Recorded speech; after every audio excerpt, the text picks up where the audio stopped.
everyone, it's time for another Walmart sewing adventure. So sometime last week, Kirilee Cosplay challenged the costumers of YouTube to finish a one-day sewing project. I thought this would be a fun opportunity to, one, make one garment in a day, and two, do it entirely out of materials I found at Walmart. Now, if you missed the last Walmart video, I made an 1860s lace cap out of materials I found only in the craft section. Today I'm going to be making kind of a companion piece to that, in that I'm going to be using Truly Victorian's Garibaldi blouse pattern to make an 1860s blouse. I'm starting a little late in the day. I had plans to start this morning when I got up, and then life happened. So it's actually 5 o'clock in the afternoon, so I don't have an entire day to finish this. I have probably at most 5 or 6 hours. So I'm actually making this a half-day challenge, which I think I can get it done. I'm not entirely confident in that estimation, but you know, no reward without massive risk, I guess. I already did a little bit of prep and that I was going to use this pattern before, and I cut out all the pieces and then I abandoned the project. So now I'm revisiting that project. The pattern pieces are all cut out. I have all of my supplies. So now I'm going to see if I can get this done before I go to bed tonight. So here we go.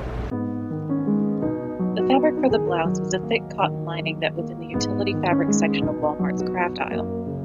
I also picked up 3 cards of pearly white plastic buttons that simulated the look of glass buttons.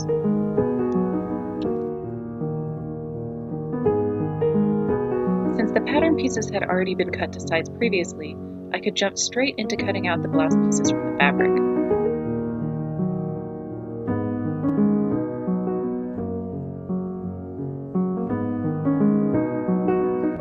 So this isn't so much a problem as it is more of a just slightly annoying thing. When I went to cut out the front pieces for the blouse, there's a line where you can choose to either do a full length loose blouse or do a shorter length that's gathered into a waistband. And that's the one that I had chosen. I went to just fold it up along that line, and it kind of veers off in an arc. So you can't just fold the pattern, you have to actually cut it along that line. And I was really hoping I could preserve the length of the pattern and just not cut it, but it doesn't seem like that's an option. So if you're going to buy the paper pattern, be aware of that and trace it out, or buy the e-pattern and you can print out as many copies as you need. The pattern instructions say to fold the front edge in by 1/2 inch on the right side, and then 1 inch again, also on the right side, and then to top stitch everything down to form a placket. I ended up doing this on both sides of the front, which wasn't exactly correct and I had to go and fix later, but I'll talk about that in a minute. To finish off the right side front, the instructions called for vertical buttonholes to be added every 3 inches. These buttonholes are looking real ugly. Ooh. Yikes. So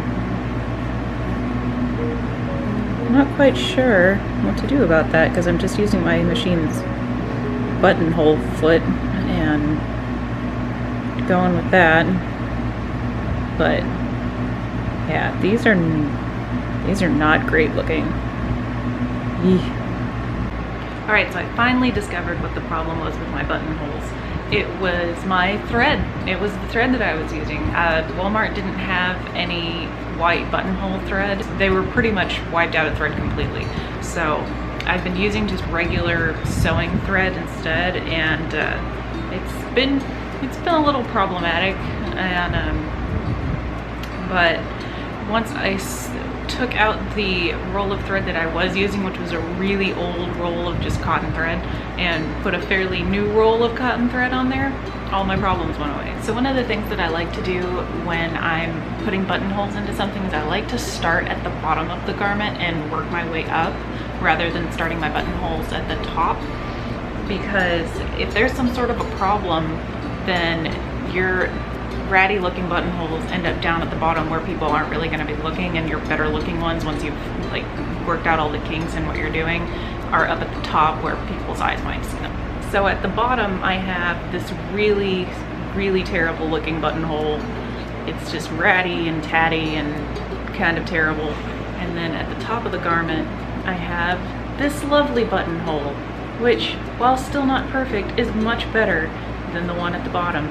So if you're like me and you're absolutely awful at doing machine done buttonholes, start at the bottom and work your way up so your good looking ones are at eye level. Well, I did a rookie mistake and I did not read through the instructions entirely before I started sewing. And I pressed back and sewed down the left side of the blouse just like I did the right side of the blouse. And they don't want you to do that. They want you to press it inwards instead of outwards and then sew it down to the inside. And I didn't do that.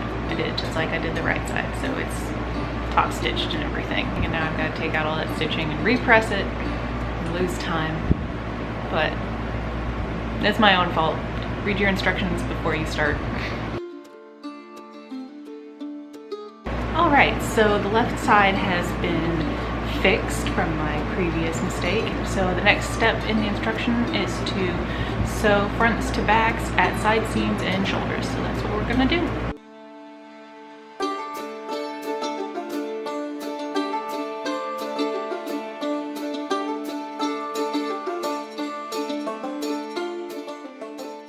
So the instructions said to sew the neckband to the neckline, but it didn't say anything about finishing the front edge. It just said to attach it and then turn it inside and sew it down to the inside. So that doesn't seem right.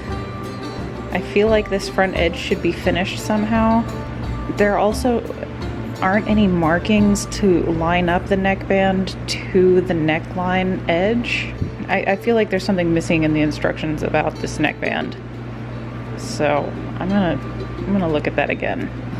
So yeah, here I'm looking at the instructions again, and it just says sew neckband to neckline of blouse.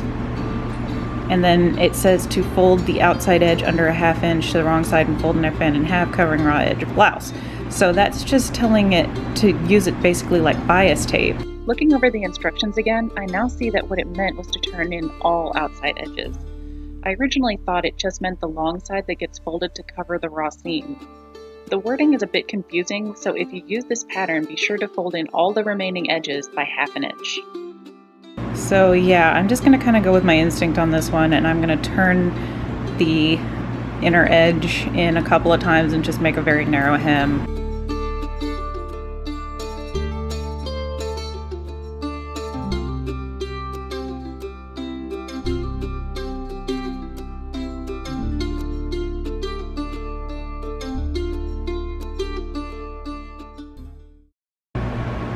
Hey Pep, I need my sleeves. Come here. No, don't get more comfy. Oh.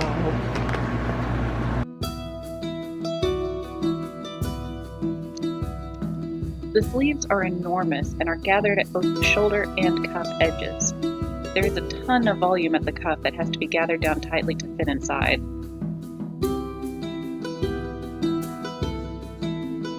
The instructions for the cuff also had the same confusing wording as the neckline, so I sewed a narrow hem on the outside edge before folding it over and finishing the inside.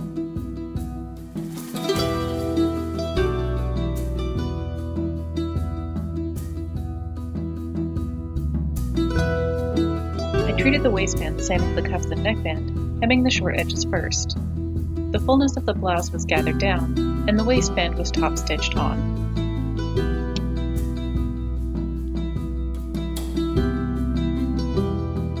The last thing to do was sew on all of the buttons.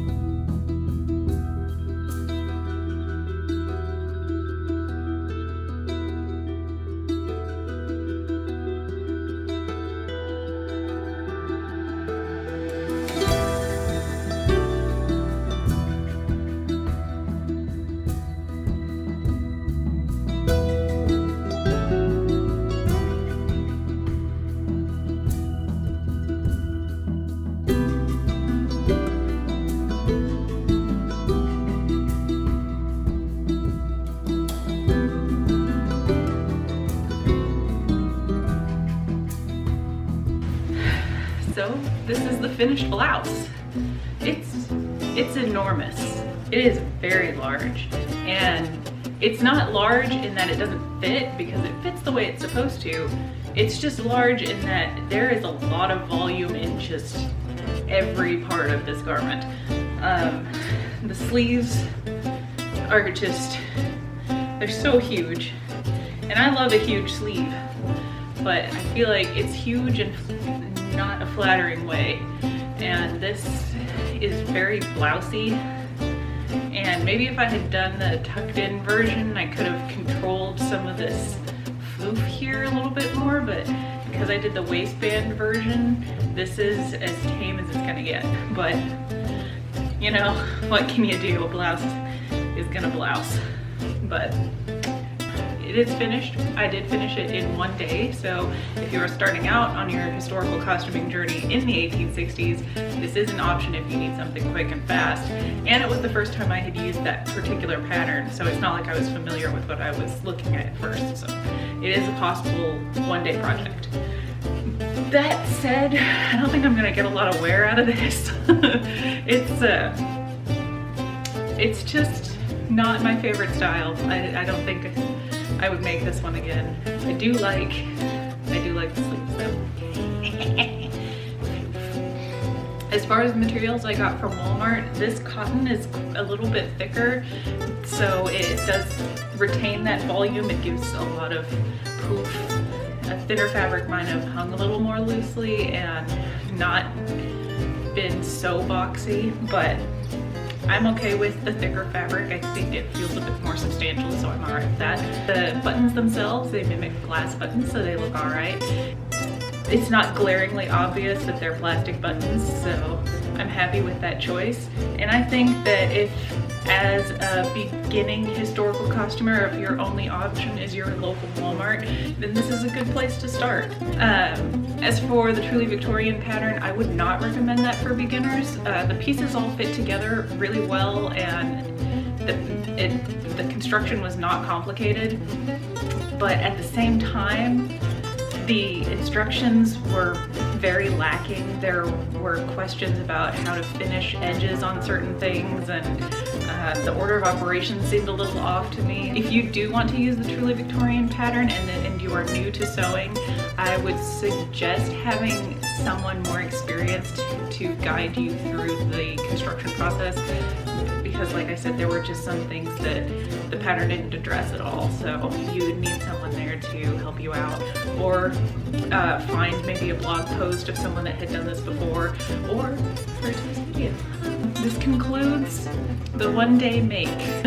It was fun to sew a project that didn't have to be done for an event the next day. Usually when I'm sewing in the wee hours of the morning, it's because I have an event tomorrow and it's crunch time on whatever I'm working on. But this time, I just got to enjoy the process, watch some TV, and get this project done.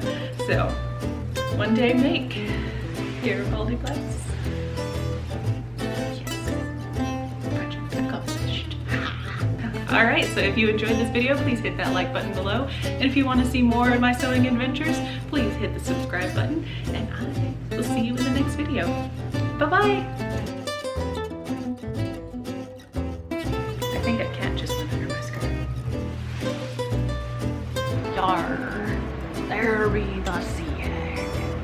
You can tell by her straggly hair. Yeah, there's a kitty. There's a kitty under my hoop that's hanging out with me.